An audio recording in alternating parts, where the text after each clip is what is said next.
उफ, ये लखनऊ और आरसीबी का मैच, उफ, कुछ भी नहीं बदला। पिछले मैच में एग्रेशन था, पिछले मैच में टशन था, पिछले मैच में हदें पार की गई थी और इस बार भी वही था।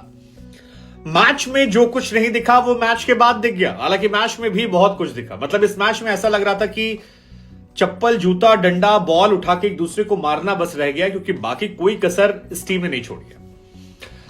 विराट कोहली का एग्रेशन जो है वो हमेशा चर्चा केंद्र में रहता है। विराट के बारे में कहा जाता है कि वो सूद समेत लौटाने में यकीन रखते हैं और वो लौटाते भी हैं। कई बार हमने देखा इंटरनेशनल क्रिकेट में भी, चाहे वो ये करके हो या फिर स्वैग हो या फिर स्मिथ से लेकर तमाम लोग हो।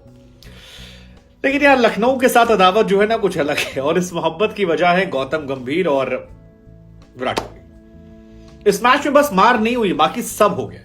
पोस्ट मैच जिस तरह से गौतम गंभीर विराट की तरफ आगे बढ़ते हैं, विराट उनकी तरफ आते हैं, समझाने की कोशिश करते हैं, बहुत बहुत बहुत अलग सीन था। मतलब दो भारतीय क्रिकेट के बहुत बड़े ब्रांड एक ही शहर से आने वाले, जिन दोनों के फेवरेट खिलाड़ी बेन स्टोक हैं। हाँ, दिल्ली वालों के वैसे भी बेन स्टोक फेवरेट खिलाड़ी होते हैं, लेकिन उफ, क्या कहा जाए इस मैच के बारे में। अजीब था, लेकिन जो था वो हैरान करने वाला था। इस मैच में सब कुछ दिखाई पड़ा जो नहीं होना चाहिए था।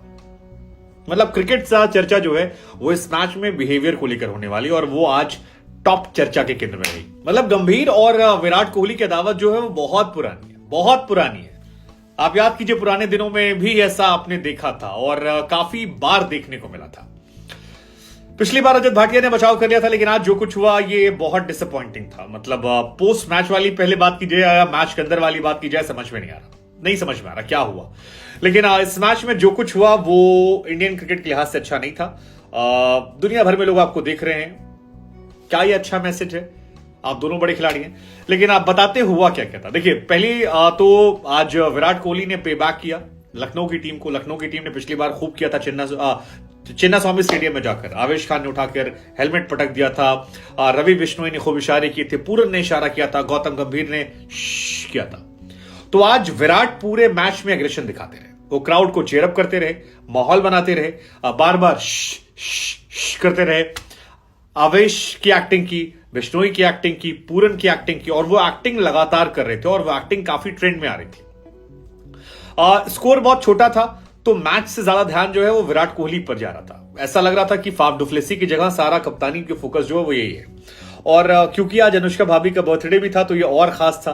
तो विराट भैया आज और पंप अप हो गए थे, एकदम पंप थे कि हाँ यार आज तो कर लो दुनिया मुट्ठी में। और ये करते करते करते करते बहुत ज्यादा हो गया मैच। मतलब आरसीबी ने जीता, लेकिन ज्यादा हो गया थोड़ा यार। वैसे इनिशियली विराट कोहली का जो बिहेवियर है वो तारीफ वाला लग रहा था कि यार एक इंसान इतने छोटे स्कोर पे इतना चेयरअप कर रहा है, अपनी टीम को इतना बूस्टअप कर रहा है और थोड़ा थोड़ा इशारों में लखनऊ की टीम को पे बैक कर रहा है, वो कूल था। लेकिन ये कूल वाली बात थोड़ी सी खराब तब होनी शुरू हुई जब नवीनुल हक और विराट कोहली के बीच में कुछ हुआ, थोड़ा ज्यादा हुआ। उसके बाद अमित मिश्रा को विराट ने थोड़ा सा शायद डांट वाट दिया। वो एक थोड़ा सा अनफॉर्चुनेट सीन था, क्योंकि अमित मिश्रा काफी सीनियर हैं विराट कोहली से, और मुझे लगा कि यहां से चीजें जो हैं ये बिगड़नी शुरू हुई, और यही शायद पोस्ट मैच में गंभीर के साथ भी इन्वॉल्वमेंट की वजह बनी। हालांकि दोनों तो वैसे भी लड़ने का बहाना ढूंढते हैं, दोनों को बहाना चाहिए आपस में लड़ जाने का, एक दूसरे को हड़काने का, और बाद में गले में हाथ डाल के एक फोटो खिंचवाने का। क्यों करते हैं ये, किस लिए करते हैं ये, आपस में क्या पंगा है वो नहीं पता, लेकिन दोनों के बीच में ऐसा लगता है कोई सुधरने वाला नहीं है। मतलब टू बी ऑनेस्ट मैं कहूं तो ऐसे मैचेस जो है मैंने इंडिया वर्सेस पाकिस्तान में देखे, जब गंभीर और शाहिद अफरीदी टकराते थे, या हरभजन और शोएब अख्तर टकराए थे, या कमरान अकमल के साथ एक बार गंभीर का विवाद हुआ था। गंभीर काफी पंगे, लेकिन ये वाला पंगा गंभीर का जो है ये आज अलग रहा। गंभीर एक्चुअली वॉक करते हुए आए और विराट कोहली को हड़काने लगे इशारे करके। एक ये सीन था। एक वो काइल मेयर्स विराट कोहली से बात करने की कोशिश कर रहे थे और गौतम गंभीर आते हैं, उनका हाथ पकड़ते हैं और साइड में खींचते, चल इधर, तू मेरी टीम का खिलाड़ी, तू नहीं जाएगा उधर। मतलब वो थोड़ा शॉक करने आता कि भाई ये कैसे कर सकता है कोई। और राहुल के साथ फिर विराट कहने लगे भैया उधर देखो यार। और ये वाला थोड़ा ज्यादा हो गया था। मतलब विराट ऐसा लग रहा था कि पूरे मैच में पंप थे, और गौतम गंभीर भी भर गए थे, और इतना भर गए थे कि मेयर को जब साइड किया उन्होंने तो वो मेरी समझ से तो परे था कि यार आप क्रिकेट में ऐसा कैसे कर सकते हो। ये तो ऐसा था कि यार मेरे दोस्त से तुम बात नहीं करोगे तो तुम चलो उधर, मेरी टीम में तुम हो, ऐसे नहीं करना। हाँ, मतलब ये जो है ये मैच का हाईलाइट था, एक बड़ा मैच का हाईलाइट मोमेंट ये था। एक और सीन था जब हाथ मिलाना था, गंभीर ने हाथ नहीं मिलाया आज। एक बार फिर यह देखने को मिला, गंभीर नहीं मिला और नवीन उल हक ने जब बाद में मिला तो वहां भी कुछ पंगा हो गया। क्या पंगा हुआ पता नहीं, लेकिन आज इस मैच में रेफरी को काफी काम करना पड़ेगा और आईपीएल वालों को काफी पैसे मिल जाएंगे, क्योंकि मुझे लगता है कि आज विराट के, नवीन के, टीम के वाइज भी अगर गौतम गंभीर के भी काटने तो काट लेना यार, क्योंकि काफी कुछ देखने को मिला। हालांकि नवीन उल हक को ये करने से बचना चाहिए था, क्योंकि नवीन उल हक अफगानिस्तान के खिलाड़ी हैं, भारत खेलने आते हैं, विराट कोहली के बहुत जूनियर हैं और आप ऐसा नहीं कर सकते। लेकिन फिर वही बात है कि जब आपका मेंटोर, आपका कोच सामने से बढ़कर पंगा ले रहा है तो आपको क्या टेंशन है, आप तो लोगे ही लोगे, लड़ोगे ही, और लड़ना चाहिए भी।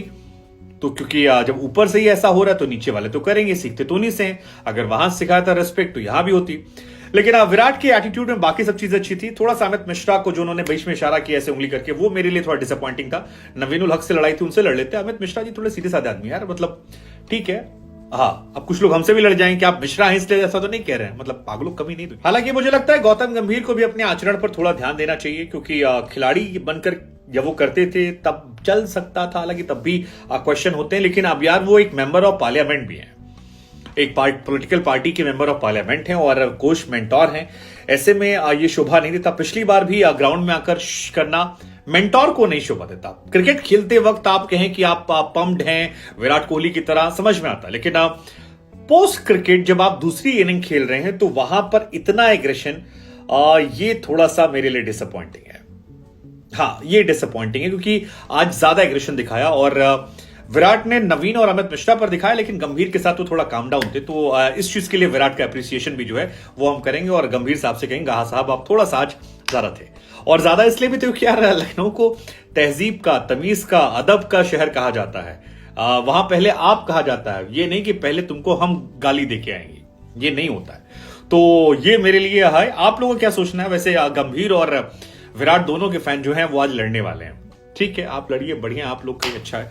लेकिन अब मैच की बात कर लेते हैं। आज मैच होता है लखनऊ की कान्हा स्टेडियम में। पिच जो है वो चिन्ना स्वामी के बिल्कुल अलग थी और वहां रनी रन बनते हैं, यहाँ रनी नहीं बनते। यहाँ एवरेज भी 125-30 था और वही देखने को मिला। बस जो बल्लेबाजी थी वो डुप्लेसी और विराट कोहली ने की, बाकी तो जो था वो सब आए, खेले और चले गए। मतलब ऐसा होता, काउंटिंग करो 1 2 3 10 खत्म। वही मैच की शुरुआत में राहुल को चोट लग गई, राहुल बाहर चले गए। विराट कोहली ने 30 बॉल पे 31 रन बनाए जब रवि बिश्नोई ने उनका विकेट लिया। डुप्लेसी ने अच्छी बल्लेबाजी की, 40 पे 44 की, पावर प्ले का अच्छा इस्तेमाल, क्योंकि रन बनने नहीं थे। बाकी सब बल्लेबाज जो हैं, अनुज रावत 9 रन पे, मैक्सवेल 4 रन पे, प्रभु समराय जो है 6 रन पे, मतलब जितने भी खिलाड़ी हैं वो सब आए गए। अच्छी गेंदबाजी नवीन उल हक ने की, 3 विकेट निकाले। रवि बिश्नोई ने अच्छी गेंदबाजी की, 2 विकेट निकाले और अमित मिश्रा ने अच्छी गेंदबाजी की, 2 विकेट निकाले। और इन सबको मिलाकर जो स्कोर था वो 126 पहुंच गया, जो एक्चुअली में चेजेबल स्कोर था। बहुत आसान, बहुत टफ नहीं था। मुझे लगता है कि 108 जो बनाए हैं लखनऊ ने वो इसको बना सकते थे, लेकिन एक तो किस्मत खराब हो गई। राहुल चोटिल थे, राहुल के लायक की पिच थी। राहुल जितना समय दी, जितना बढ़िया खेलते हैं, तो राहुल आज रहे नहीं, तो वो एक नुकसान देखने को मिला।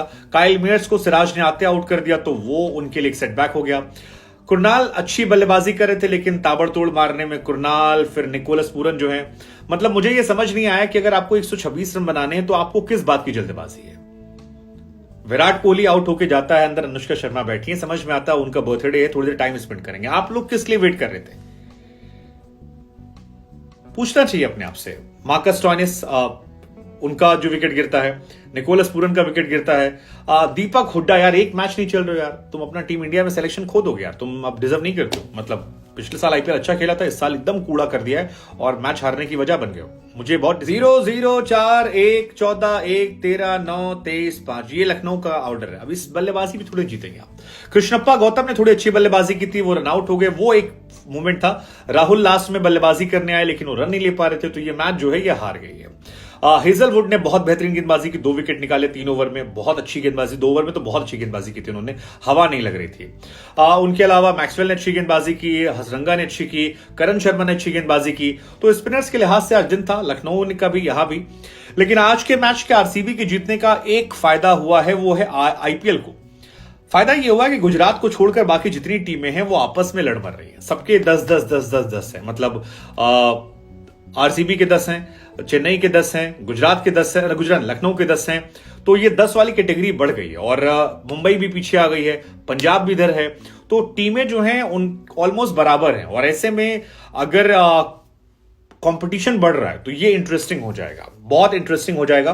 हेजलवुड के आने से फायदा जो है वो आरसीबी को होने वाला है। बल्लेबाजी इनकी थोड़ी अभी भी मिडिल ऑर्डर के बाद कमजोर है, कार्तिक से रन नहीं बनते, अनुज रावत को खेलना नहीं आता है, और भी कई सारी खमियां हैं। लेकिन एज अ टूर्नामेंट जो हम 4 टीमें मान रहे थे कि लखनऊ, गुजरात, चेन्नई और लखनऊ, गुजरात, चेन्नई और राजस्थान ये फाइनल में पहुंच जाएंगे आखिर 4 में। अब लग रहा है कि थोड़े बदलाव हो सकते हैं, इनको हटा के कोई आ सकता है, कौन पता नहीं। लेकिन इस लड़ाई के बारे में क्या सोचते हैं, मैच के बारे में आप क्या सोचते हैं?